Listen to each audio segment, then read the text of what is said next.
Bem, gente, é, boa noite para todo mundo. Enquanto o pessoal vai entrando, eu vou iniciando a apresentação, né?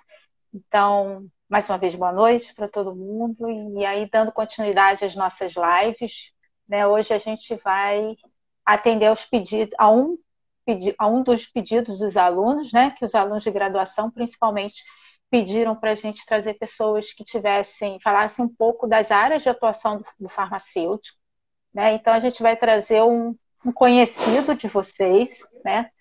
Não tão velho conhecido, recente conhecido, mas é um conhecido de vocês, né? Então, hoje quem vai conversar com a gente é o farmacêutico Jonas Bastos, que foi nosso professor substituto até o início desse ano, né? O Jonas, ele fez farmácia na Faculdade de Medicina de Campos, depois ele veio para a UF, né? E aí virou filho da UF, vamos dizer assim, porque ele fez residência em farmácia hospitalar com a gente. Depois ele foi para o mestrado. Ele fez o mestrado no Programa de Administração e Gestão da Assistência Farmacêutica. E atualmente ele é doutorando do Programa de Ciências Aplicadas a Produtos para a Saúde. E, além de estar fazendo seu doutorado com a parte clínica, ele também hoje está trabalhando em um hospital privado do Rio de Janeiro, né, com a parte especificamente de farmácia clínica. Então, o Jonas vai falar hoje para a gente, contar um pouquinho como se fosse um relato de caso. A experiência que ele está tendo, não simplesmente por como farmacêutico clínico, mas farmacêutico clínico atuando com os pacientes infectados pela Covid-19. Então, infectados pela Covid, não, desculpa, pacientes com Covid-19. Então, Jonas, é um prazer, muito obrigado. Então, como a gente já vem fazendo, o Jonas vai fazer um relato dele, e aí se vocês forem tendo dúvidas ou questionamentos, é só colocar aqui que eu já estou conseguindo ter um pouquinho mais de habilidade e consigo pegar as perguntas. Então, Jonas, muito bem-vindo. A palavra está com você. Bom, professora Sabrina, consegue me ouvir bem? Tá tranquilo. Então, primeiramente, boa noite a todos. Boa noite a todos e todas. Estou muito feliz por poder tentar um pouco contribuir nesse momento de isolamento, de muito trabalho, poder conversar um pouco e contar um pouco essa experiência. Na verdade, são vários relatos, não é um só, porque o profissional da linha de frente ele tem muita coisa para falar, mas eu vou reservar um tempo para poder deixar para as perguntas no final. Mas, a princípio, eu queria parabenizar a equipe que está organizando essa aproximação, né, com os profissionais de saúde, com os professores. Estou podendo ver aqui os meus ex-alunos, meus amigos, Gafar, profissionais que estão aí aqui inseridos e, principalmente, o pessoal que é da equipe do hospital que também está aqui. Que esse trabalho ele só existe porque tem uma equipe junto comigo, eu só estou apenas representando essa equipe. Então, eu vou tentar falar sobre um pouco sobre esse trabalho em duas partes. Primeiro, sobre a rotina do farmacêutico clínico frente ao Covid positivo, paciente internado hospitalar. E, em segunda instância, eu vou falar um pouco sobre o que é estar na linha de frente, porque talvez muitos aí na live estão na linha de frente também. Então, vão se sentir muito identificados com algumas situações que a gente passa. Né? Então, estão dando início. Tudo começou quando eu iniciei a tese de doutorado que tem um viés de clínica e farmacoeconomia. E no viés de clínica, eu percebi que eu precisava de uma vivência de prática. E o hospital que eu estou nesse momento, ele oferece essa oportunidade através da doutora Laura. Ela convidou para trabalhar no hospital como farmacêutico clínico, isso em meados de fevereiro. Bom, paralelo a isso, em fevereiro, se não me engano, dia 25 de fevereiro, tivemos no Brasil o primeiro caso confirmado de Covid positivo. Foi na minha mesma época que eu entrei no hospital. Em março, quando o hospital efetivamente inaugurou, começaram os casos de bombarem aqui no hospital. E então eu percebi que eu estava ganhando um plus. Não é somente atuar como farmacêutico clínico, mas também em frente a uma pandemia. E isso trouxe uma experiência, uma bagagem que eu pretendo explicar e conversar mais especificamente dos medicamentos e do que a gente encontra, né, de desafios pelo caminho. No Brasil, atualmente, nós temos mais de 711 mil pacientes confirmados e 37 mil mortes. E a gente está falando de morte de pessoas muito próximas, gente. Então, isso impacta de uma forma muito pesada. Se eu não tivesse hoje numa equipe clínica em que eu tivesse apoio, isso não seria possível, né? Eu atualmente trabalho com a farmacêutica Tácita, que também foi residente, que está aqui do lado, ela está aqui atrás.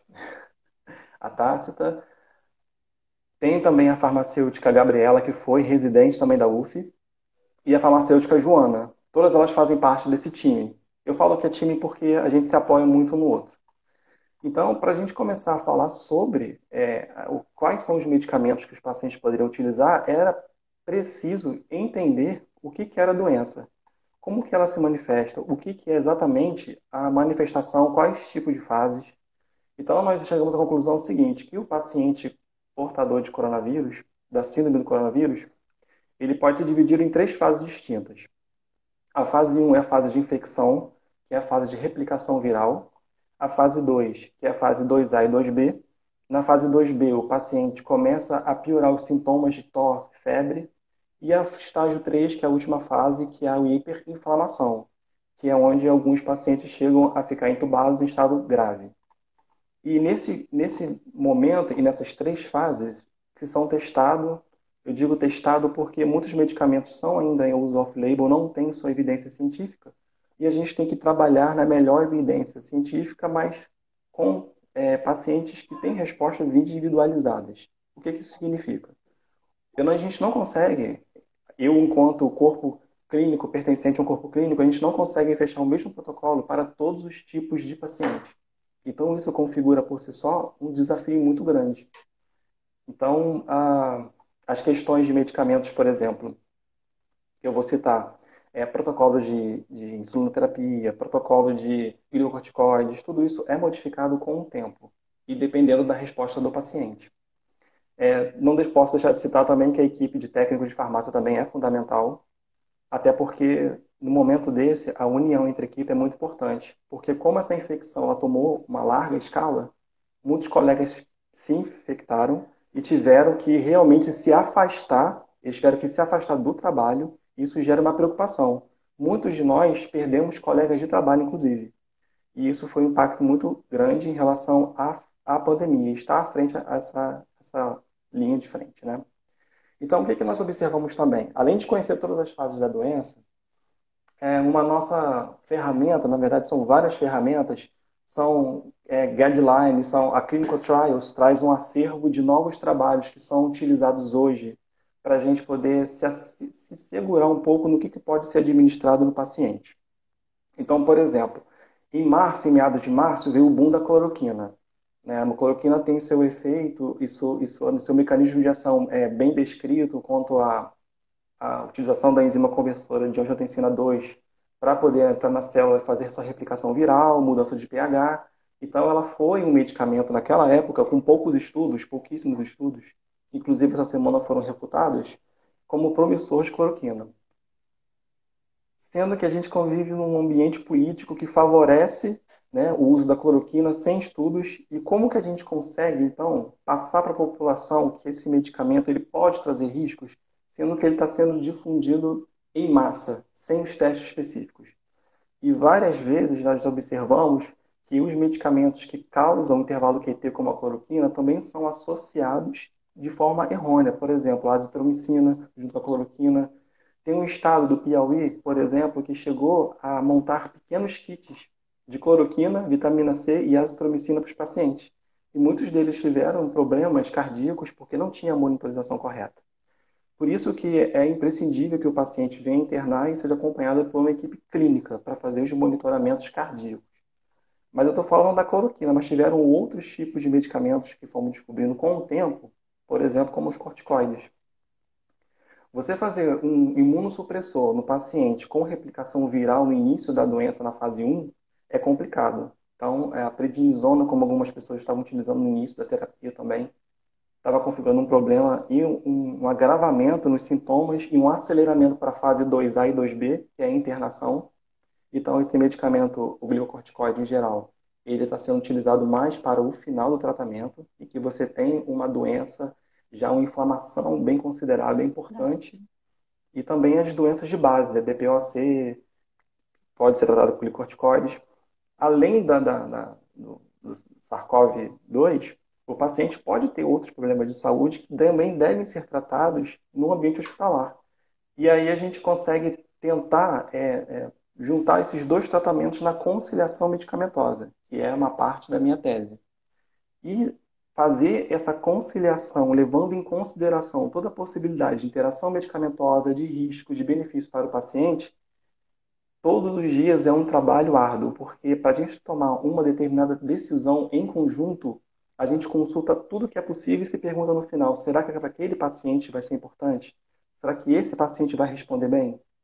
Então a gente tenta fazer, dentro de um cenário muito caótico, com poucas evidências científicas, o melhor para o paciente naquele momento. E a consciência de que aquilo não é para todos, e sim para aquele determinado paciente. Existiram também outros medicamentos que foram testados e que a gente conseguiu acompanhar, por exemplo, os medicamentos para tromboembolismo, né? Na clínica eu pude acompanhar os pacientes que fazem o anticoagulação com tromboembolismo, e para isso a gente acompanha pelo dímero do paciente. O dímero nada mais é que um marcador, e dependendo da quantidade desse marcador sanguíneo, é detectado uma quantidade X, e aí daí faz a quantidade de enoxaparina, por exemplo, correspondente. O que que significa? Quando você tem a doença já na fase 3, o paciente tem a liberação de citocinas, que exacerba a inflamação do paciente. Ele tem a síndrome respiratória sistêmica, a síndrome inflamatória sistêmica, a morte celular e uma cascata de coagulação. Então, por isso que esses pacientes eles têm que ser utilizado o anticoagulante. E uma coisa que foi esquecido, e infelizmente aprendemos na prática, é que os pacientes em alta hospitalar também deveriam ser acompanhados. E já teve caso de morte, por exemplo, de paciente que fez tromboembolismo por falta da enoxaparina no pós-alta hospitalar. Então, mais uma vez, quanto é importante a questão da conciliação medicamentosa também na alta hospitalar. Mas essas vivências, infelizmente, só aprendendo na prática, porque é uma doença nova, a gente não tem muito controle sobre ela. Percebo sim que de um tempo para cá acontece a situação de que existem muitos estudos agora com muito mais robustez, com muito mais pacientes. Eu vi que alguém perguntou alguma coisa sobre ivermectina. O professor Wilson, junto com o colega Sandro Rosa, publicou no Clinical Trial sobre a ivermectina e sobre alguns medicamentos também que são utilizados concomitante ao cloroquina ou isoladamente. Grande parte desses estudos, só adiantando, eles são considerados sim, só que não tem representatividade na questão da mortalidade e nem da sobrevida dos pacientes. Mas um grupo sim utiliza, um grupo de prescritores sim utiliza no início da fase da doença, que é a replicação viral. E alguns pacientes têm resposta positiva e outros não. Bom, dentre outros medicamentos, por exemplo, que a gente utiliza aqui, também temos um arsenal de antimicrobianos, né? Esse arsenal antimicrobianos, como alguns artigos dizem, ele não é para tratar a doença em si, porque para isso ainda não tem um tratamento específico. Mas para tratar infecções paralelas ao SARS-CoV, que pode ser uma infecção, uma sepsemia, por exemplo, é sim utilizado um arsenal de antimicrobianos. E quando a gente pensa nos antimicrobianos, aí vem a questão de dose, vem a questão da posologia. Então, eu e a Tácita, a todo momento, estamos olhando as prescrições e vendo a dose máxima do paciente e fazendo essas correções de valores, o quanto o paciente pode utilizar. E o bom é que, como a gente trabalha na parte clínica, a clínica aceita bem as recomendações, porque a gente está se baseando dentro de um protocolo já estabelecido, mas com a consciência de que isso pode ser modificado, desde que seja muito bem acompanhado. Então, a clínica de um paciente que realmente tem Covid, ele é muito instável. Por exemplo, um paciente que tem uma saturação de 80 e está caindo a saturação. Para quem não sabe, a saturação é a quantidade de oxigênio no sangue. Por mais que você ofereça e tenha um suporte do respirador mecânico, tem um procedimento que faz a pronação do paciente, que é virar de bruço. E na hora que você prona o paciente, a saturação dele volta a 100%. Isso significa que não basta só o medicamento. Tem muita coisa a ser descoberta ainda com os pacientes pacientes coronavírus positivo. Então, é uma lição todos os dias. Graças ao sistema que nós temos aqui, nós temos um sistema informatizado. Então, favorece o rastreio dos antimicrobianos, favorece não só os antimicrobianos, mas também de todos os medicamentos que a gente dispensa para o paciente. Então, a gente consegue ver a dose do paciente, quando ele iniciou, acompanhar de forma mais segura dentro desse cenário, e naqueles pacientes, principalmente que estão na fase 3, né, que é a fase de aceleração da doença e disseminação inflamatória em si. Né? Um grande medicamento que a gente utiliza em grande escala ainda é o metilprednisolona, segundo alguns recursos que nós temos de artigos científicos. A dexametasona não está sendo muito utilizada, mas a metilprednisolona ainda assim é utilizada naqueles casos de paciente que tem DPLC, aquelas doenças de base que ainda a gente tem que ter aquele olhar para que o paciente não tenha um agravamento, né, da saúde e tenha seu pronto restabelecimento. Bom, Jonas, deixa pensando eu também... fazer. Oi, Jonas, oi, deixa eu pode fazer falar. só umas perguntinhas que o pessoal está postando, aproveitando que você tá, que tem a ver, só para não sair e depois voltar, né? Você falou em relação a rastrear o paciente, que vocês têm tudo informatizado, né? E daí a Marília colocou aqui em relação aos casos de RAM, se vocês têm visto muitos casos de RAM de associação de hidroxicloroquina e macrolídeo. Quer dizer, eu não sei se a hidroxicloroquina faz parte do protocolo da unidade de vocês, né? Mas caso os pacientes tenham chegado, né, fazendo a associação, se chegaram a ver algumas RAMs, como o prolongamento, né, do intervalo QT. Se isso é uma realidade para vocês aí. Uma parte, sim, é realidade que já utilizamos durante um tempo a cloroquina, bem na fase inicial, na fase 1, na fase de replicação, mas a gente não consegue mais encontrar muita cloroquina, porque já está mais que provado depois que o artigo francês, né, foi refutado e retirou até do ar. E aquela questão de que realmente ele não é representativo, a questão da cloroquina foi utilizado em testes in vitro, então ela não pôde comprovar sua eficácia e logo então não utilizamos com tanta larga escala sem a cloroquina.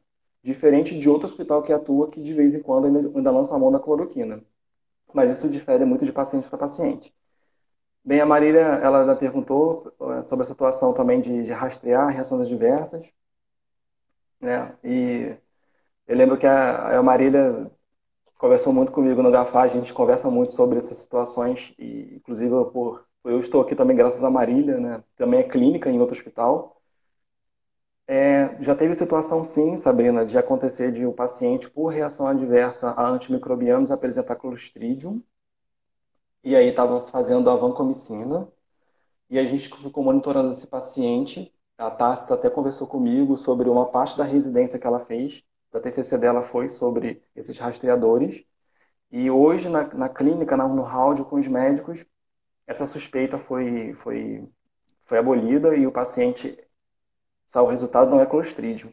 Mas as reações adversas a gente consegue monitorar à medida que utilizamos algumas ferramentas, por exemplo, como rastreadores, para poder tentar saber se realmente aquele medicamento causou aquela determinada situação. Por exemplo, a vitamina K em caso de paciente que está fazendo anticoagulação plena. Esse paciente que tem um dímero acima de 3.000, que faz uma enoxaparina de 100, de 80. Então, se a gente fica observando, se esse paciente em algum momento sair uma vitamina K, que é a vitamina diona, a gente já fica de olho. Será que foi por conta da reação adversa ao enoxaparina? Será que vale a pena manter um paciente com enoxaparina causando um AVE hemorrágico? Há essa possibilidade? Será que isso pode ser controlado ou tentado fazer feito uma prevenção com uma TC de crânio? Então, tudo isso o corpo clínico discute e a gente tenta acompanhar. Mas, como muitos estudos ainda são muito empíricos, muitas situações ainda são vivenciadas na prática de off-label, a gente tenta acompanhar no máximo esse paciente com dose máxima, subdose ou sobredose, né? Aquelas situações que a gente consegue encontrar na validação, no momento da validação de prescrições. Tem mais alguma pergunta, assim, sobre esse tema? Posso continuar? Ah, sim. Em relação ao ajuste de antibióticos, quando necessário para pacientes com insuficiência renal aguda, vocês fazem isso também? Ou ainda não Assim, houve necessidade? sim, os médicos eles fazem sim essa redução ou até mesmo a suspensão desses medicamentos que pode causar lesão renal através do clearance de creatinina. E também hoje, no round, por exemplo, eu tinha uma preocupação, antes de fazer a retirada do antimicrobiano, um médico me solicitou que eu revesse, por exemplo, algumas diluições de medicamentos. A gente podia, a priori, retirar alguns diluentes que seriam de 200. Será que pode fazer para 100? Será que aquele diluente que é para 100 pode fazer para 50? Então, foi feito um trabalho hoje bem rápido para saber se aumenta, diminui, no caso, a volemia desse paciente antes de retirar o antimicrobiano. Então, Para tudo é uma diminuir a situação de risco e sobrecarga, né? benefício. Exatamente. De, a Porque talvez sobrecarga naquele. renal. Isso, porque talvez naquela situação retirar o antimicrobiano é muito pior, ou lesar o rins também é muito pior, então ele fica naquela situação que é o menos É. complicado, menos risco para o paciente. Porque já é um paciente super crítico, né? Quando ele chega a ter a insuficiência renal, se ele já não tinha histórico, se é por conta da evolução do processo inflamatório, de toda a doença, ele já está complexo, né? Ele já está É mais para um complexo. lado do que para o outro, né? Então é complicado. É complicado. E também tem outra situação que são os medicamentos sedativos. A gente passou no período de março, meado de março, por um aumento expressivo de quantidade de medicamentos para ser dispensados, né? Sedativos, os relaxantes musculares e os analgésicos para manter a sedação. Então, isso também é um problema que foi nacional. Alguns medicamentos realmente estavam em falta no mercado. E foi uma atenção que a gente teve, por exemplo, a outra farmacêutica que nós temos, que faz parte também, que é a Lívia Canedo. Ela fez parte também, junto com a Lívia Crespo, as duas trabalham com a gente e assessorando e retroalimentando essa questão de, olha, vamos tentar abastecer os locais onde precisa do medicamento, não vamos deixar faltar. Se precisar faltar, será que eles conseguem outro local? Então, tentar se antecipar em relação ao paciente que precisa estar totalmente sedado e que não falte esses medicamentos para esses pacientes. Então, Sim. é uma conversa com a produção, com a questão da compra dos medicamentos, aquisição, seleção e até a chegada do paciente. Será que a gente consegue trocar essa sedação? Ao invés de usar um medicamento, um midazolam, será que é possível discutir uma sedação com um diazepam? Então, tudo isso já foi até dialogado dentro de um corpo clínico para não faltar para o paciente. Porque imagina, escala nacional, todo mundo precisando dos mesmos medicamentos. É É, bem complicado. é, é complicado, né? Porque, na realidade, isso afetou até mesmo a produção de medicamentos que, teoricamente, não se esperava que fosse alterar por conta dessa sobrecarga do sistema, né? Então, não tem como o paciente ficar entubado se ele não tiver sedado. É nada. É desumano, né? Então, não tem por onde sair. A gente tem outra pergunta aqui da Carolina. É tão difícil falar o nome da Carol Esper. Quais são os PRMs que vocês, primeiro, se vocês acompanham os PRMs no acompanhamento farmacoterapêutico, e se você tem algum exemplo de PRM que vocês encontraram. Nesse caso, Sabrina, o que acontece? A farmacêutica Joana e a farmacêutica Gabriela, que são clínicas também, elas elaboraram uma ferramenta que foi baseada até no trabalho da Gabriela, que é como acompanhar esses pacientes e fazer uma intervenções farmacêuticas. E ali a gente conseguiu juntar com alguns trabalhos científicos e classificar quais são os problemas principais que podem acontecer no paciente e quais são as intervenções que a gente lançou mão. Isso foi realizado em todas as UTIs que nós temos aqui no momento, são 4 UTIs, e mais 2 enfermarias de internação. E por outro lado, eu e a Tácita, nós lançamos mão de um trabalho também que foi sobre o score do paciente internado. Quais são aqueles que têm maiores scores para poder você acompanhar o paciente? Se eu não me engano, até a farmacêutica, tem outros farmacêuticos fazendo esse trabalho. A Luciana Ferrazini também, que é colega também de de projeto, ela está falando sobre esses scores. Então, eu utilizei essa ideia que ela teve para poder somar o nosso trabalho clínico, ou seja, né, uma força-tarefa de todos os residentes da UF, para a gente poder acompanhar ao máximo os problemas relacionados a medicamentos. E falando sobre essas intervenções, nós conseguimos até um trabalho expressivo, né? Do mês de março para cá, foram mais de 126 intervenções farmacêuticas que nós conseguimos registrar, sendo que 80% de todas as intervenções foram aceitas e 20% não foram aceitas. E eu não tiro o mérito dessas 20%, porque desses 20% são realmente aqueles medicamentos que a gente não sabe se realmente faria aquele efeito ou não, está em uso off-label, então a gente respeita e acrescenta aí para poder ter essa esperança que ele vai trazer benefício. E eu achei interessante essa ferramenta porque elas elaboraram e nós conseguimos complementar, né, a Joana e a Gabriela. E foi interessante porque foi um trabalho muito, muito bem feito e eu acho que pode até gerar um trabalho futuro, quem sabe até uma publicação, porque ficou muito bem acompanhado. Todas as intervenções ficaram muito bem descritas. Eu posso citar aqui mais ou menos as cinco principais intervenções que nós encontramos, sendo a primeira foi a adequação da apresentação do medicamento, né?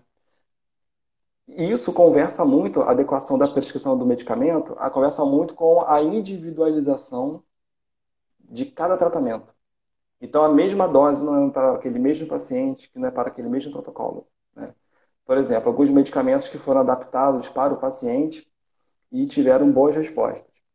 Mas a adequação farmacêutica, a adequação de prescrição, ela foi levada em consideração porque talvez porque existe aí muita informação sobre muitos medicamentos. Tem muito, cada dia que a gente olha o clinical trials, tem mais medicamentos aí sendo testados. Então pode ser que esse ajuste pode ser por conta desse arsenal que nós estamos lançando e testando dentro desse cenário.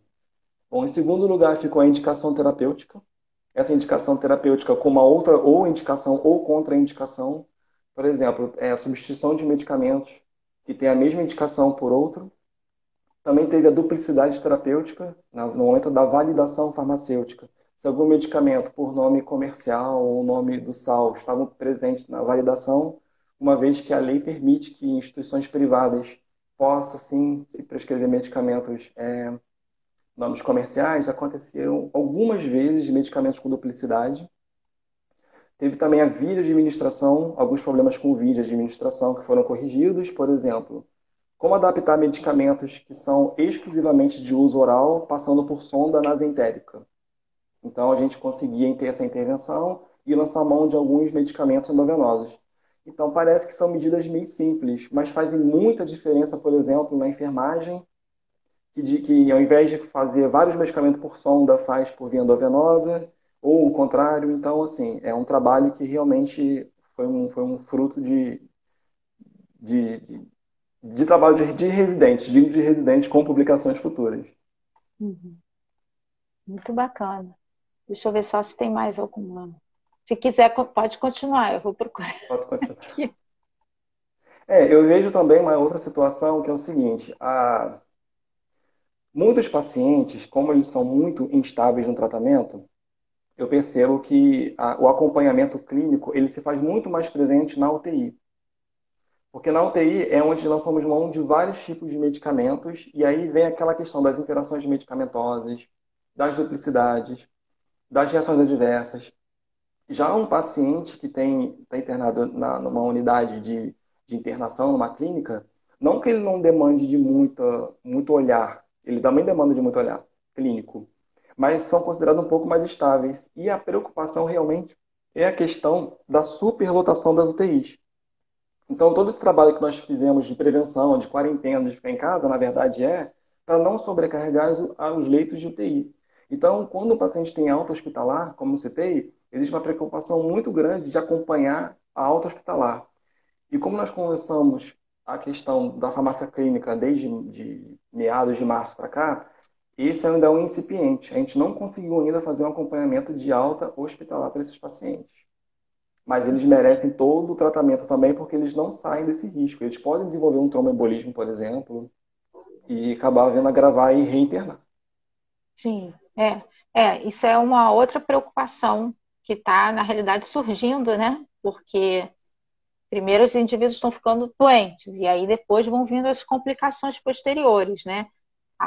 Já tem trabalhos falando da questão do Covid ser uma doença inflamatória das células endoteliais vasculares, e aí por isso que traz esses distúrbios da cascata de coagulação, e aí se a pessoa tiver algum fator de risco, certamente isso vai ser exacerbado e aí Exacerbado. pode trazer complicações futuras ou imediatas. Ainda não, nada se sabe ao certo, né? Então, como você está falando, não tem um protocolo estabelecido para o tratamento da doença, muito menos as consequências que isso vai trazer para o ser humano, né, como um todo. A Silvia fez um comentário aqui em relação aos efeitos do uso de inibidor da ECA e bloqueador de receptor de angiotensina em pacientes hipertensos com COVID. Assim, até é uma questão interessante, né, saber se vocês viram alguma coisa, se esses pacientes têm maior ou menor complicação, tem alguma vocês conseguiram ver algum tipo de relação, que seja assim, um ou dois pacientes, né? Mas vocês conseguiram ver, porque tem trabalhos falando dessa questão, né? Da enzima conversora de angiotensina com vírus e tal. A princípio, a questão que a gente conseguiu acompanhar realmente foi a questão dos pacientes que fazem uso de inibidores de ECA e esses medicamentos foram substituídos por outros antipertensivos, mas a princípio a gente não teve nenhum paciente ainda que teve um agravo relevante por conta desses medicamentos, dessa classe em específico. Até porque tem uma questão de risco e benefício do paciente. Talvez esse olhar ainda não tenha sido voltado, por mais que tenha trabalho sobre isso, e não sei se tem um número expressivo, mas no olhar um pouco assim, será que requer a retirada do medicamento? Será que esse medicamento, se retirar, vai trazer o benefício que eu quero? Já vivenciamos algumas situações que realmente fugiu um pouco a nossa lógica, mas que no entendimento clínico prevalece a soberania. A clínica Mas, soberana. mas eles estão retirando, faz parte daí Não, dos não, seus. Não. O paciente não. mesmo crítico, se ele vinha com IECA, ele continua. Ele continua, mas assim, eles não deixam de tratar o paciente. Lançam mão de outros medicamentos, mas essas comorbidades são tratadas. Mas não tivemos nenhum caso que seja agravado, não. Pelo menos a princípio. Certo. A Juliana, se eu falar besteira, você me corrige. Ela colocou assim: como assim instáveis ao tratamento? Eu não pesquei aí os instáveis ao tratamento.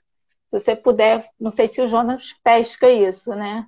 Ela botou assim, Juliana: como assim instáveis ao tratamento? Vamos lá, Não assim, sei, quando eu não falei sei sobre qual foi a parte. foi para concatenar uma ideia que eu tive sobre a, a instabilidade do paciente. Ah, O paciente, instabilidade, sim, a instabilidade do paciente. Por exemplo, aquele paciente que está saturando muito baixo, está saturando muito mal, e você faz a sim. pronação desse paciente e ele tem uma melhora expressiva. Ou aquele paciente que está em casa, que ouviu dizer que a cloroquina faz bem, que fez o uso da cloroquina, teve uma arritmia cardíaca. Então, é um paciente instável, que teoricamente ele estava bem. Hoje eu estava conversando com um dos médicos que trabalham aqui, ele estava com Covid positivo, ele falou comigo assim: Jonas, eu tive Covid, eu só tive febre sem ter nenhuma outra complicação.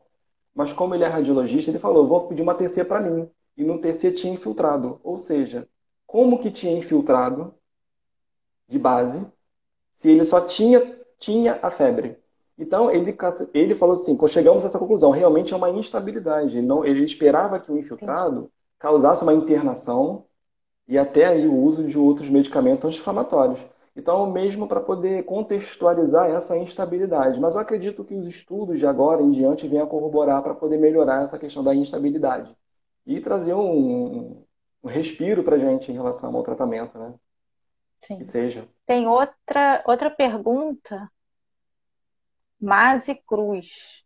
Acho que é a Márcia, né? E a paciente com tuberculose e Covid? Você tem alguma experiência? Vocês receberam algum paciente com tuberculose associado, né, à Covid? Não, eu não recebi, não recebemos, na verdade, nenhum paciente com tuberculose, mas já tivemos contato com pacientes, por exemplo, com HIV. E, atendendo aos protocolos internacionais, toda comorbidade de paciente, seja tuberculose, seja HIV, seja doença crônica que for, ele continua fazendo o tratamento paralelo ao COVID, seja ele corticoide, seja ele azitromicina, porque não tem como não tratar um paciente desse esquecendo a doença de base. Pode ser que a doença de base, ele tenha aí um agravamento da doença por conta de um tratamento, ou a falta do tratamento. Então, o único caso que nós tivemos foi do paciente HIV positivo, que o tratamento realmente foi continuado. E assim eu acredito que seja também para a tuberculose. Não tivemos nenhum paciente com tuberculose, mas outras doenças crônicas também são tratadas da mesma forma como o protocolo anterior. Outro exemplo também é, será que vamos fazer a profilaxia de úlcera gástrica? Também faz. Então, esses protocolos de úlcera, de TEV, eles permanecem mesmo com pacientes internados, seja em leito de UTI ou seja nas internações.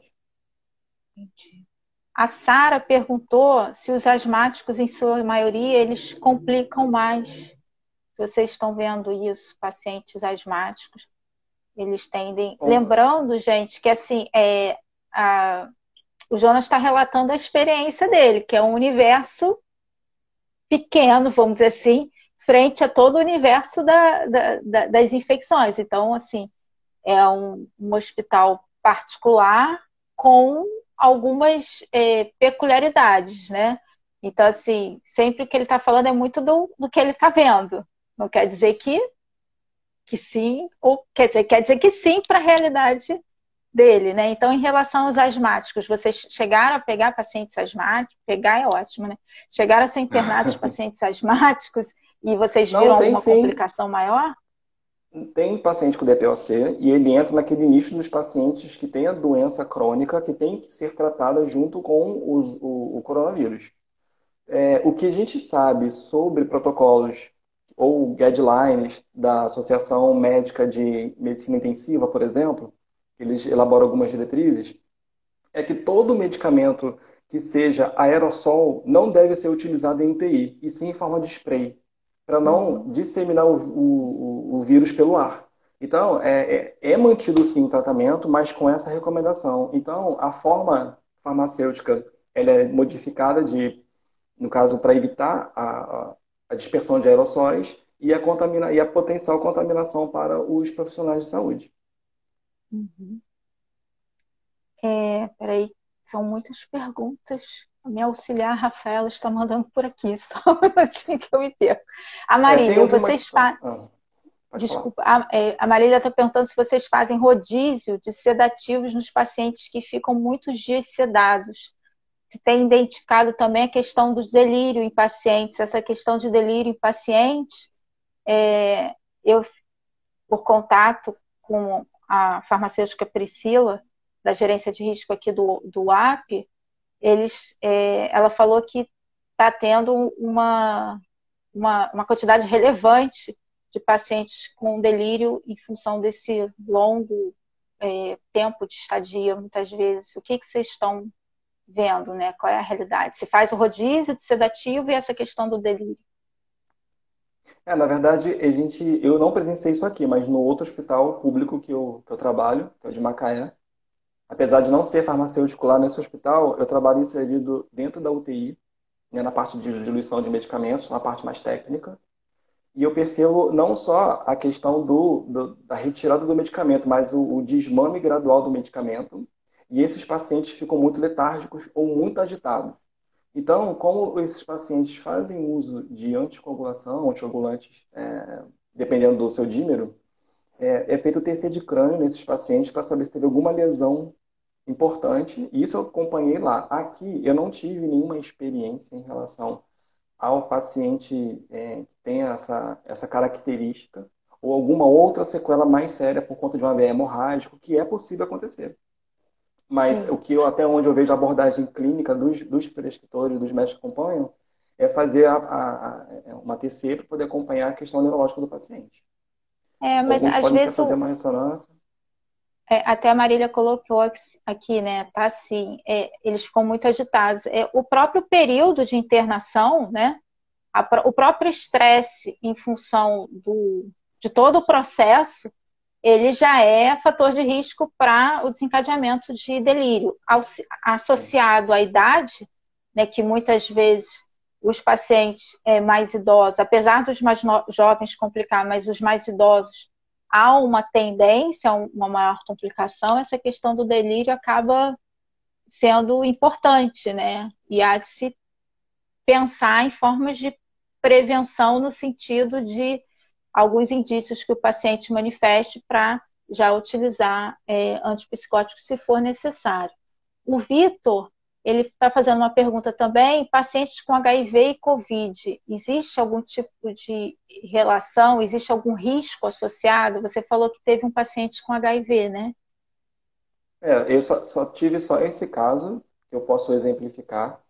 A princípio, esse paciente ele não apresenta nenhum tipo de outra comorbidade e aparentemente ele está híbrido, está estável.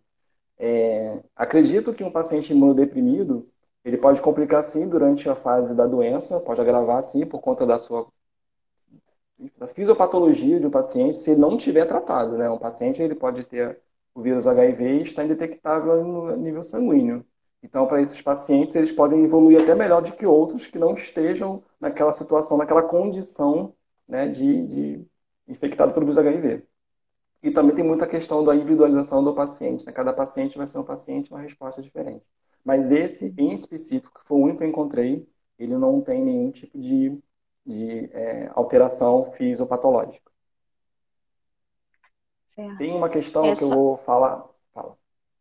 Só para colaborar, a Clarice falou que no HC os pacientes estão tendo muita agitação e delírio no desmame na tentativa de extubar o paciente, mesmo utilizando o Precedex.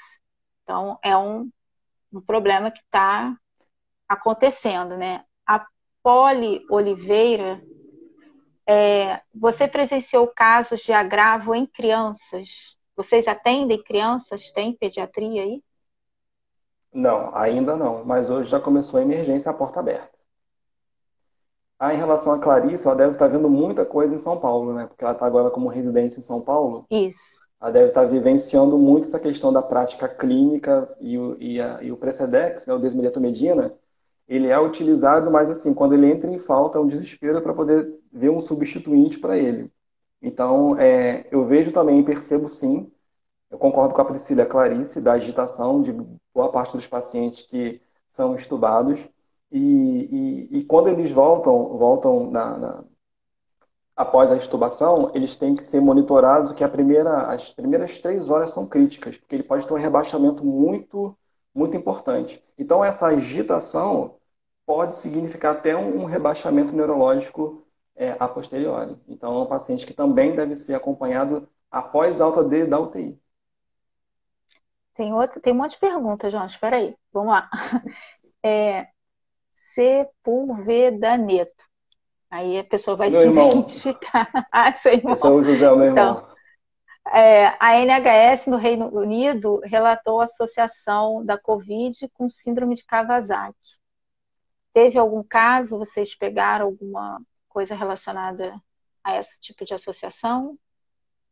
Então, eu cheguei a acompanhar essa reportagem no Reino Unido, só que aqui no Brasil ainda não tive aqui relatado algum caso, não só no Rio de Janeiro, acho que no Brasil ainda não teve esse relato. Mas eu acredito que muita coisa está sendo subnotificada.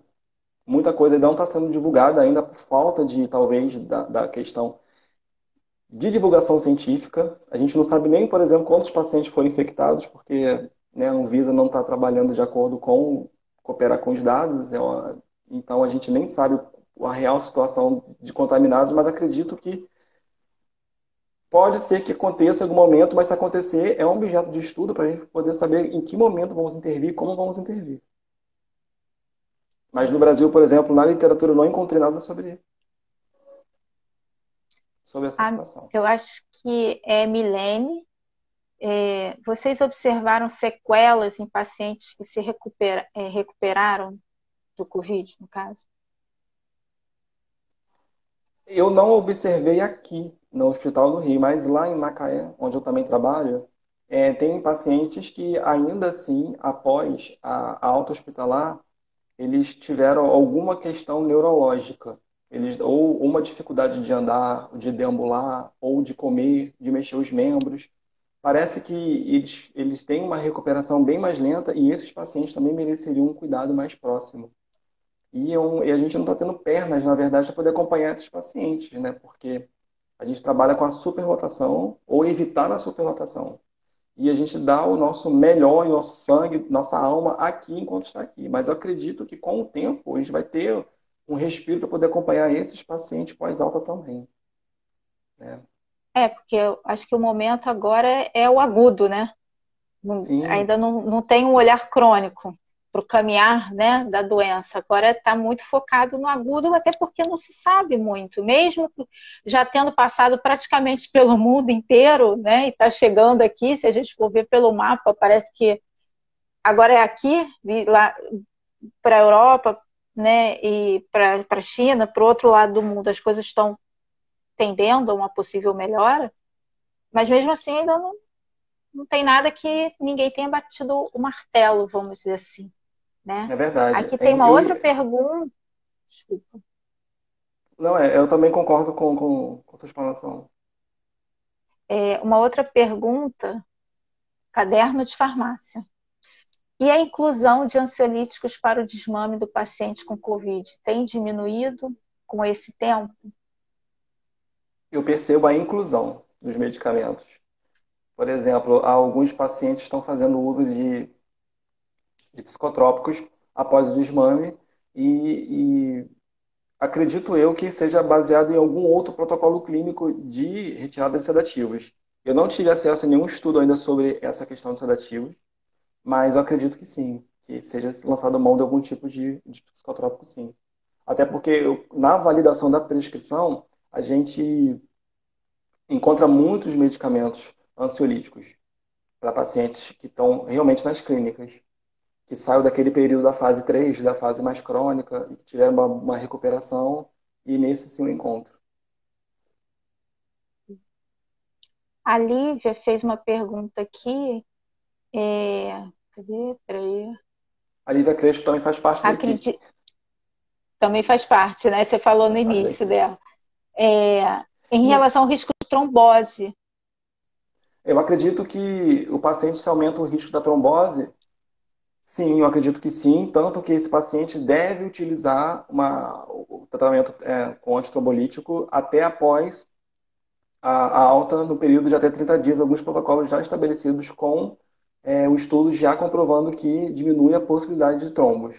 Então, tanto que alguns pacientes já saem com a prescrição de enoxaparina. O que eu acredito é que deveria haver um acompanhamento mais de perto do dímero desses pacientes para saber se vai fazer o ajuste de dose da enoxaparina ou não. Porque não adianta a gente lançar a mão de um anticoagulante se você pode causar um AVE hemorrágico no paciente, porque não abaixou a dose desse paciente. Então tem que utilizar sim, alguns guidelines falam sobre a utilização, sim, mas com acompanhamento.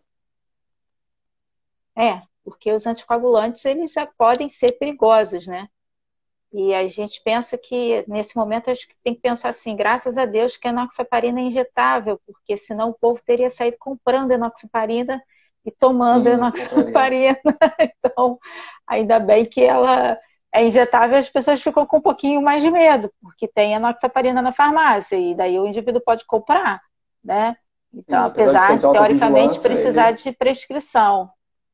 é um medicamento de alta vigilância, né? Então, já, como diz o nome, E aí, Jonas, a gente. A Márcia está perguntando, e o AS? Vocês tentaram alguma coisa com AS? não, Não, não, né? não vejo. O pessoal está focando mais na enoxaparina mesmo, né? Até porque é mais trombovenoso mesmo, né? A gente É, tem mais 10 minutos apenas, a então, não ser que a gente volte novamente. Mas, então, assim, Tem a que segunda você parte gostaria de falar ainda. mais? A Tem a segunda segunda parte aí. parte, a segunda parte ainda, porque quem está na linha de frente tem muito a dizer, né? E essa parte, essa segunda parte, na verdade, ela conversa muito com a aula que a professora passada que deu essa aula, professora Carla, não é Carla isso? Guedes. Carla Guedes. Carla Que Guedes. ela isso. A professora Carla fala sobre o novo normal, ela fala sobre um ambiente suficientemente bom, ela fala sobre a quem está na quarentena, quais habilidades desenvolveram nesse momento que estão reclusos. Ok, achei que foi muito legal, mas eu não me senti, eu não me senti parte dessa quarentena, porque eu e muita gente que está aí ia para casa pensando depois do trabalho, será que eu me contaminei hoje? Será que aquela maçaneta estava contaminada? Quantas vezes a gente vai para casa achando que a gente está positivo porque vários colegas positivaram e a gente pensa assim, quando vai chegar a minha vez? Né? E a parte mais triste, que eu considero a parte mais triste de um isolamento, é ficar longe da família, ficar longe do filho, ter uma filha. E essa parte é a que mais fica assim, latente, porque eu acho que hoje já fazem 48 dias que eu não a vejo, videochamada, meus pais também, e é uma realidade assustadora, porque esse é o nosso novo normal. Né? O nosso novo normal é pensar, será que eu consigo produzir alguma coisa quando chego em casa? Não, não consigo, não aprendo outra língua, a gente chega tão cansado, a gente chega tão morto, que a gente escolhe ou almoça, ou come, ou dorme. Então, é, essa experiência da pandemia, ela tem que trazer um outro olhar para o profissional de saúde e para as pessoas também, porque ela impactou de uma forma diferente para todo mundo. E eu tive colegas aqui que tiveram realmente uma doença que foram afastados, a gente não sabia se eles iam voltar. Chegou ao ponto, por exemplo, da gente dispensar medicamentos para uma paciente entubada que era uma amiga nossa de trabalho. E a gente se perguntava, até quando isso vai acabar? Quando que isso vai parar, né? Agora a gente está um pouco melhor, um pouco mais adaptado, porque é como a Carla Guedes falou, né? É assimilar e acomodar. Mas não aquele acomodamento que vou acomodar na situação e deixa a vida levar. Não, a gente está tentando se acomodar de uma forma consciente para a gente não pirar, né? E aí vem as redes, né, de psicologia, as redes de terapia. Então, muita gente ainda sente, sim, essa questão do isolamento. Isso reflete muito nas nossas atitudes. A gente repensa muito algumas questões. Eu espero que essa doença ela venha trazer um novo olhar, né, para o ser humano. Nós recebemos várias homenagens, várias mensagens de gratidão por estar na linha de frente, mas eu acho que quem está na linha de frente, não estou dizendo aqui na minha situação, tá? Agora eu vou extrapolar falando em nome de outras pessoas. É o EPI correto, é o medicamento correto no local correto, é você poder lançar mão do que você tem para se proteger, tanto individual quanto coletivo. Eu vejo em muitos lugares ainda essa falta de percepção, ou é da pessoa individual, ou é do próprio gestor, mas ainda assim a gente encontra algumas coisas faltando básico, básico da EPI. As pessoas repetem o EPI, repetem a máscara N95. No outro trabalho eu utilizo a máscara N95, aquilo machuca o rosto, a gente respira o nosso CO2, aquilo causa um mal-estar, mas é o nosso novo, né? É o nosso novo, porque é o que a gente tem e eu espero realmente que isso passe, né? Que a gente volte a um novo normal de uma forma diferenciada e a gente não vê a hora disso chegar, porque é muito triste a gente eu, por exemplo, vinha trabalhar e eu pensava, quantos vão estar comigo hoje? Será que eu vou ter algum suporte? Será que alguém vai estar comigo? E sempre teve alguém, sempre tinha alguém. A nossa rede de solidariedade aqui entre o hospital, onde eu estou, e em Macaé também, posso dizer que em 3 meses de pandemia foi uma experiência que a gente se solidarizou muito um com o outro. E é isso que faz com que quem está na linha de frente volte no dia seguinte. Isso faz com que a gente retorne ao trabalho e parabenize e abraça de cotovelo quem está chegando de volta depois de ter o Covid, porque é instável, né? Tem gente que interna, tem gente que entuba, tem gente que não tem nada. Então, quem está na linha de frente é isso, é emoção todos os dias. A gente tem algumas perguntinhas e a gente tem 5 minutinhos só. Eu não sei se o pessoal ou se o Jonas tem disponibilidade, a gente, quando acabar, recomeçar, né? Só antes que. Não sei, você teria disponibilidade para ficar mais uns 15 minutos, Tenho. Jonas? Se eu conseguir responder com uma rotina, porque todas as respostas que eu dei foi baseada em rotinas, né, de clínica. Sim. Se tiver alguma que eu consiga dar ok, eu vou responder. Eu não sei se o pessoal gostaria que continuasse mais uns 15 minutinhos, mas aí a gente tem que. Ele vai desligar, ele é meio. Sim, desliga do nada. E aí eu reabro a sala. Se o pessoal. Aí o pessoal posta aí, se o pessoal quiser, né? A gente continua. Mais uns 15 minutinhos, se não, para não ficar muito extenso. Tá? Aí, enquanto o pessoal vai falando, se a gente continua ou não, eu gostaria só, de antes de terminar, faltam 3 minutos, continua. Então, eu vou fazer as perguntas e aí eu dou os recados depois, porque a gente tem que agradecer também, né, o Jonas. Então, a Paula, ela deu oi para você e ela falou que estão avaliando a produção de anticorpos desses pacientes recuperados, se isso está acontecendo no hospital que você trabalha, né? Se estão avaliando anticorpos dos pacientes que já estão recuperados. Olha, eu não tenho acesso a essa informação enquanto acompanhamento dos pacientes internados. O que eu posso dizer para a Paula é que os funcionários são acompanhados internamente, periodicamente, com o SUAB. A preocupação voltada com o profissional aqui eu acho bem interessante. Tanto que eu já fui suabado essa semana e deu negativo pela quarta vez, se eu não me engano. Então, realmente. Então, assim, eu vejo isso internamente com os profissionais. Agora, fora a dosagem de anticorpos, GG e IgM, eu acho que eu concordo com a Paula. Eu acho que poderia, sim, realmente fazer isso com uma frequência, mas tem a questão também de material. Não sei se isso estaria disponível para todo mundo que sai. Eu acho que pode ser que sim, mas com pacientes eletivos, para saber se realmente tem essa possibilidade de adquirir os anticorpos, mas eu acho que talvez não seria para todos. Peraí. Juliana Marins, estão realizando testes nos profissionais de saúde onde você trabalha? Você acabou de falar que sim, né? E qual é a frequência? Porque ela imagina a tensão, né? E toda semana vocês fazem o Não, teste? toda semana não. Acho que periodicamente, mais ou menos entre 15 ou 20 dias. E aí, à medida que. É como se fosse uma onda, né? Grande parte dos colegas são positivados. Aí eles saem, aí eles retornam, e vem uma outra onda e levam outro pessoal. Já passaram 4 ondas e não me levaram ainda. Então, mais ou menos de 20 a de 20, 15, 20 dias. Eu acho que é o suficiente. É, tá surfando bem nas ondas, né? Deixa eu ver se tem mais 36 horas de alguma. surf. Estou há 36 horas de surf já. Deixa eu ver aqui se tem mais alguma pergunta. Peraí. Ai, peraí, não sou habilidosa. O Wesley, aconteceu um caso no meu trabalho de uma paciente que realizou a sorologia de IgG e IgM. O primeiro foi positivo, já o segundo negativo. Seria normal ter dois resultados?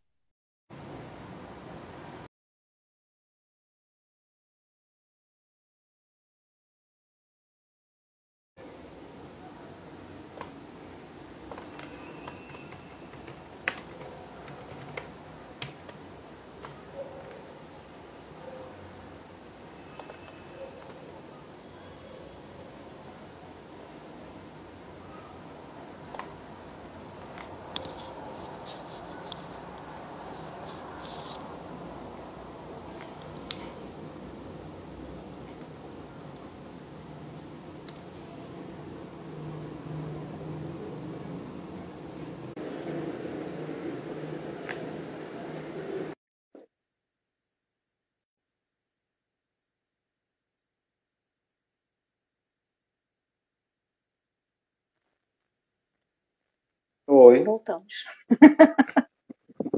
Vamos só dar um minutinho para o pessoal ir entrando. Cortou bem no meio, né, do que você estava falando. Sim, ele perguntou sobre o teste, primeiro deu positivo, depois deu negativo, foi isso? Isso, se isso, você já viu, se isso pode acontecer. Pode acontecer. Nesse caso, que, se eu não me engano, acho que deu positivo depois do negativo, significa que houve a infecção do vírus, mas ele adquiriu a imunidade da doença. Entendi. Ele teve contato e depois teve imunidade. O Yuri, ele fez uma pergunta também, mas mesmo tendo sido assintomático, você poderia ser afastado do trabalho? O fato de você ser assintomático não exime a possibilidade de você transmitir o vírus. A pessoa pode ser assintomática e pode transmitir o vírus. Sim. E o que é pior, ela pode transmitir o vírus de uma forma maior, porque a gente não tem como mensurar, né, a quantidade de vírus que a pessoa pode... Uma pessoa que já é acometida, já tem comorbidades, então o ideal realmente é a quarentena, 14 dias, na verdade, em casa. Isolado e aconteceu muitas das vezes aqui no trabalho, até no outro, a pessoa mora com familiares, com pai, com mãe, com esposa, com filho pequeno, e como é que se isola? Né? Ah, eu sou assintomático, eu não tenho nada. Mesmo que não tenha nada, tem que ter a consciência de que ela é contaminante. Então, essa pessoa isolava-se no quarto, e era o último a usar o banheiro, tem todo um protocolozinho que é criado para a pessoa ter a sua reclusão, mas que não, ao mesmo tempo, ofereça risco de contaminação a outras pessoas, mesmo que ela seja não sintomática, né, ou assintomática. Sim.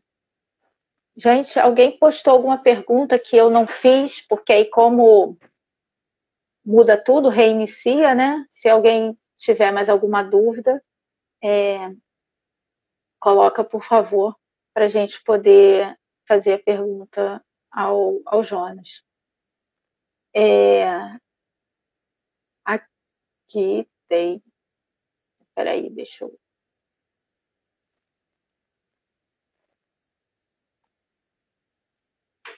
Aqui. Se eu soubesse mexer muito bem isso.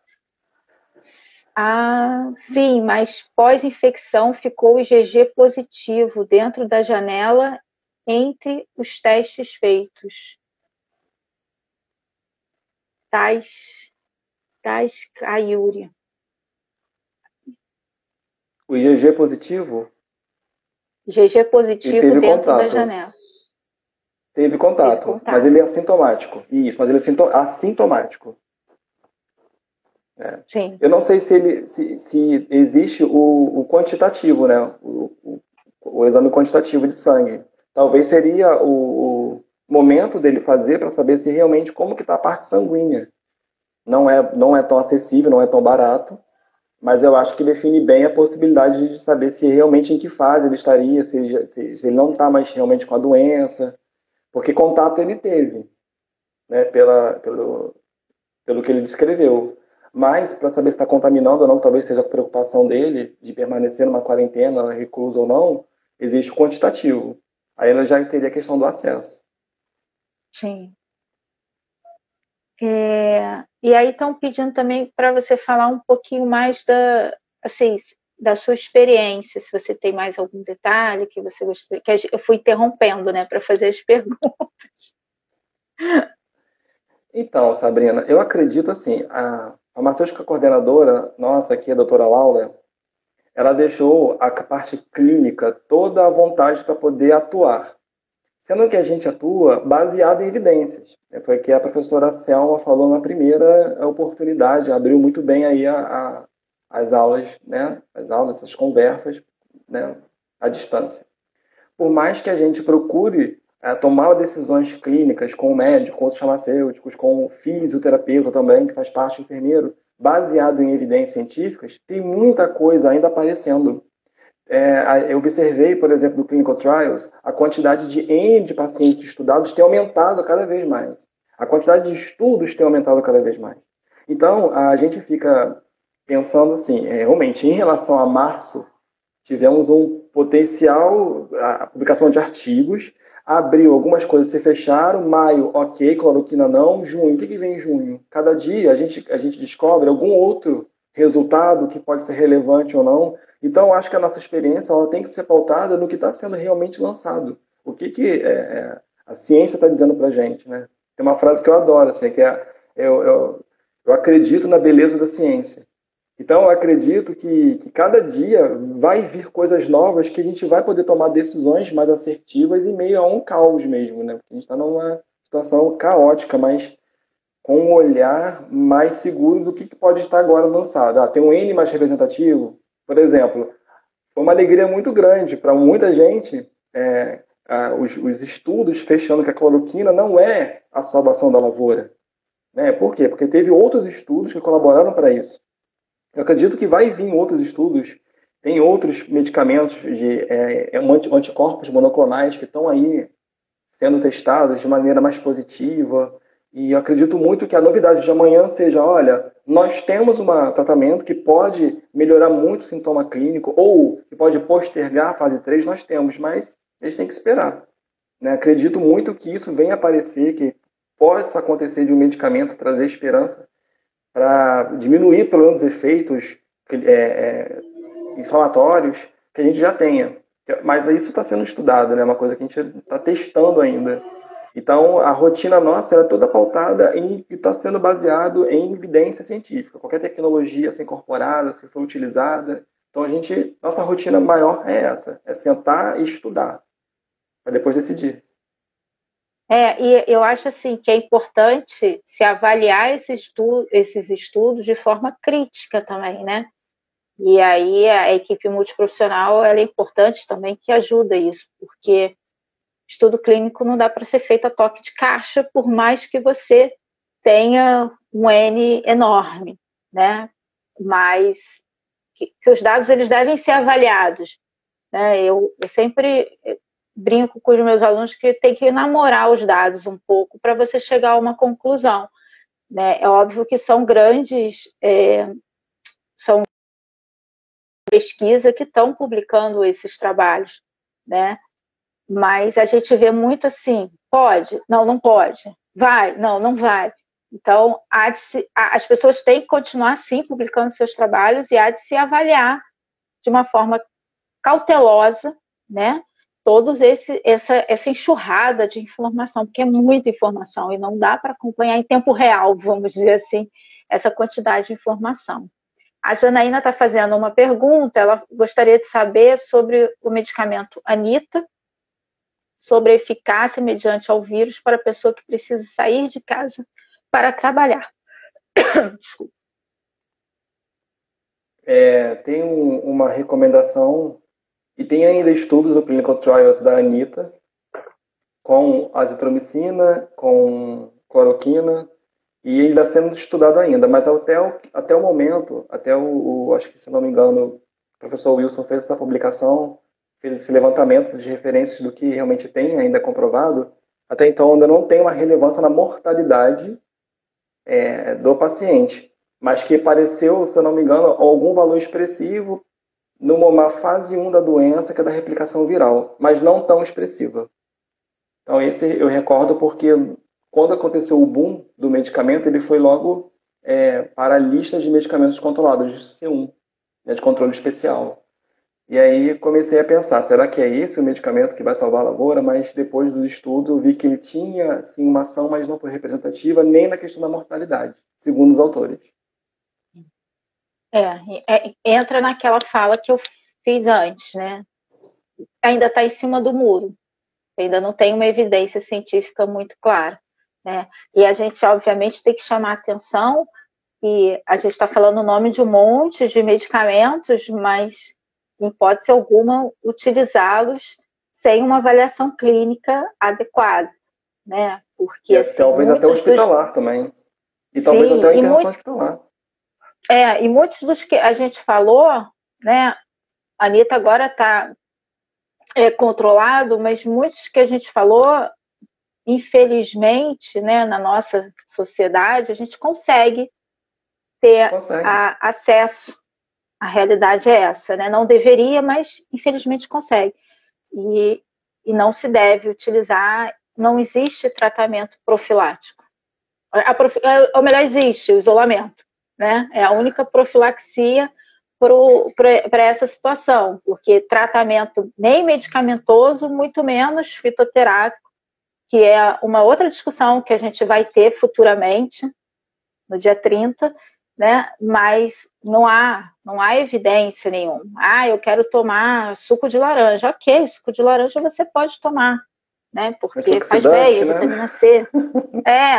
É, limão, Faz fazer uma pele livre, alimentação sim. adequada, ok. Mas medicamento, a gente fala, mas há de ter muita cautela e principalmente ter avaliação clínica para que possa ser utilizado da forma mais adequada possível, né? A Janaína está fazendo uma pergunta, eu gostaria de saber sobre...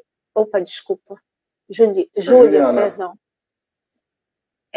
Tá A Júlia Júlia. Marins. Júlia.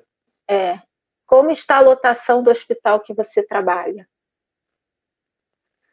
A capacidade do hospital, ela foi superada dentro das expectativas no mês de maio, né? Chegou a 70 leitos ocupados, sendo que essa previsão era para 2021. Né? Um hospital que inaugurou no mês, estava começando, e de repente chega a 70 pacientes, então realmente é um valor bem expressivo na demanda da dispensação dos medicamentos. Com essa flexibilização que a gente está vivenciando hoje, né, e as pessoas já estão nas ruas aí, tem alguns municípios que já liberou o comércio, outros ainda não. Eu acredito que esse número venha sim a aumentar, porque a quantidade de pessoas expostas, né, que estão nas ruas, em alguns municípios, alguns bairros, como se nem existisse a doença. E a gente só vai sentir esse impacto aqui no Hospital da Internação daqui a 2 semanas. A ideia é que realmente tenha leitos vagos, né? Porque a gente trabalha na prevenção para não superlotar os leitos com a demanda de uma potencial contaminação da população.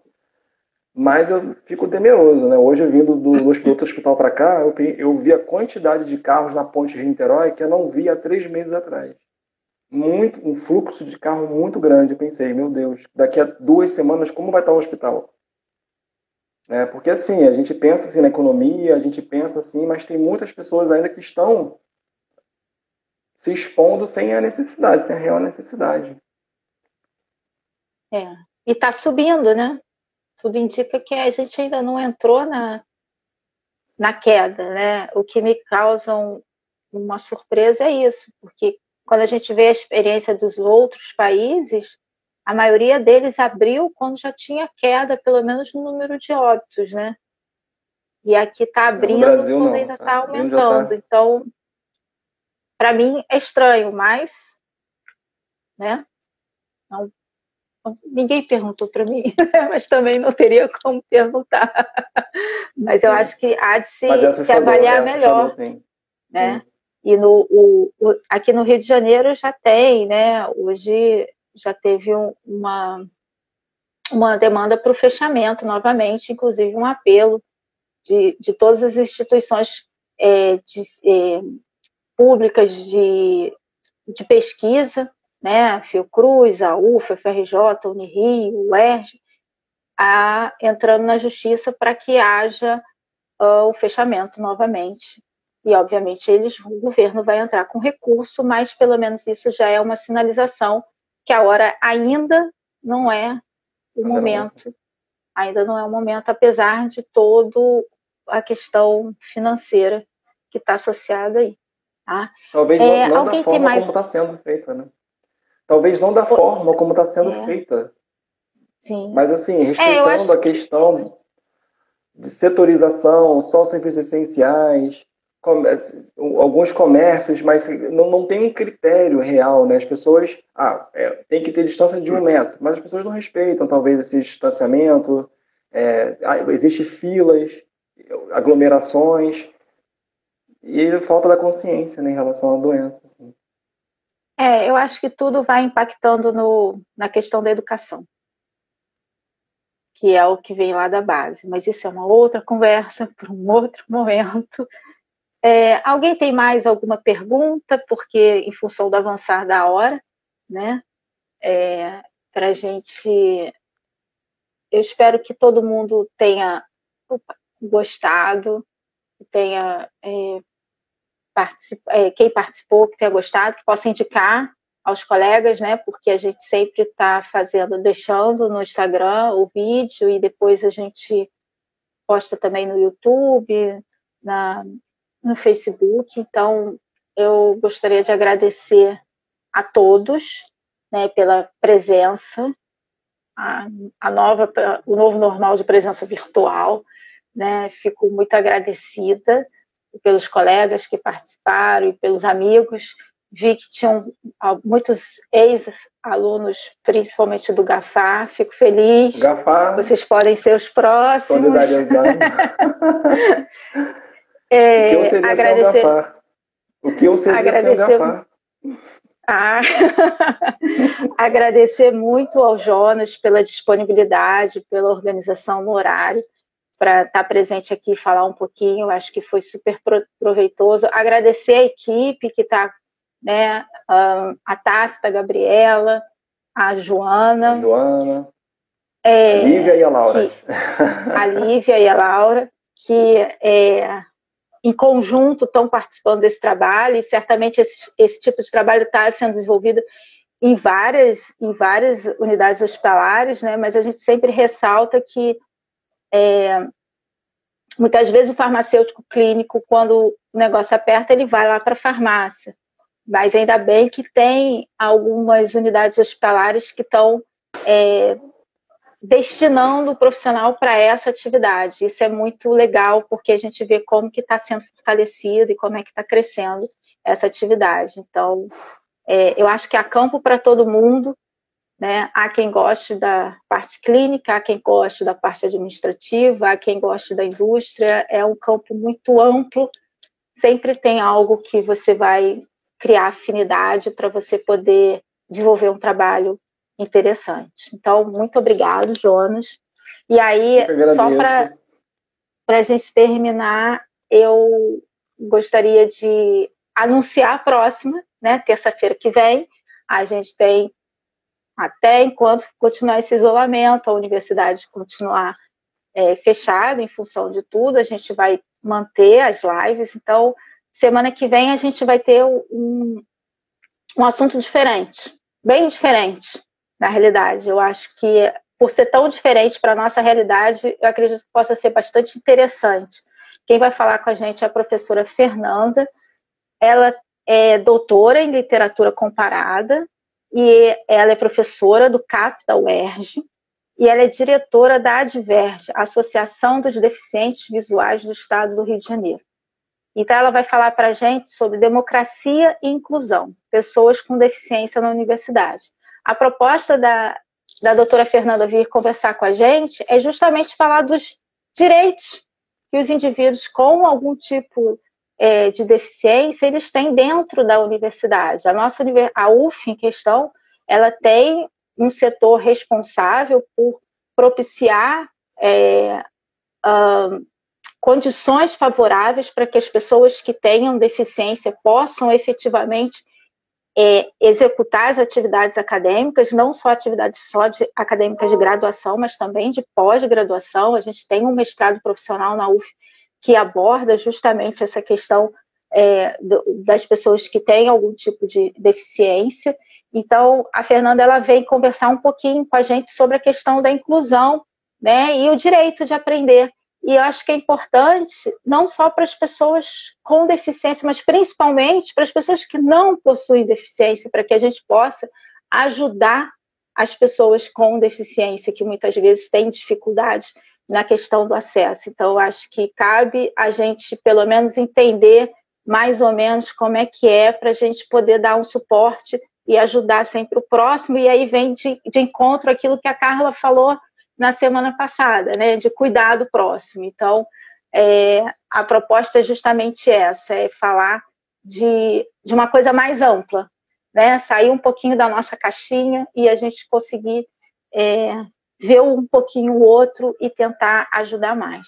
E aí, lembrando também, antes de finalizar, que a gente continua contando com a colaboração de vocês, com vídeos vídeos curtos, que falem das atividades de pesquisa, ou então a gente tem muitos ex-alunos de pós-graduação que estão inseridos no mercado de trabalho, né, e poderiam fazer vídeos de 3 a 5 minutos falando a sua experiência. A Viviane Chidid, ela já fez um vídeo para a gente, que vai ser postado brevemente, falando da experiência dela na parte mais voltada para a questão da administração da farmácia hospitalar. Então, assim, se o pessoal que está aí, que veio assistir a live, se empolgar, né, fazer um videozinho para postar, para a gente mostrar para os alunos de graduação, também para os demais profissionais, né, o que pode ser feito e como que as nossas pesquisas elas vêm contribuindo, né, para a sociedade como um todo, porque a gente não faz a pesquisa só dentro da nossa caixinha, a gente tenta sempre ir além, né, tentar trazer alguma coisa de importante para a nossa sociedade. Jonas, muito obrigado. Você quer falar mais alguma coisa? Queria só agradecer pelo convite, né? Sabrina, você está saindo uma ótima apresentadora. Agradecer a minha equipe, agradecer a todos os meus amigos, aí, os alunos, o Gafar e a minha equipe aqui do hospital, porque foi um presente muito grande trabalhar como clínico nesse momento, um aprendizado para a vida. Muito obrigado. Então, muito obrigado, gente. Obrigada à minha equipe também. Vou falar de novo. Rafaela, Gustavo, Natália e Alexandre, que estão proporcionando isso tudo para a gente, tá? Sem eles, com certeza, eu não faria. Tchau, tchau, gente. Até semana que vem. Espero por vocês. Abraços virtuais.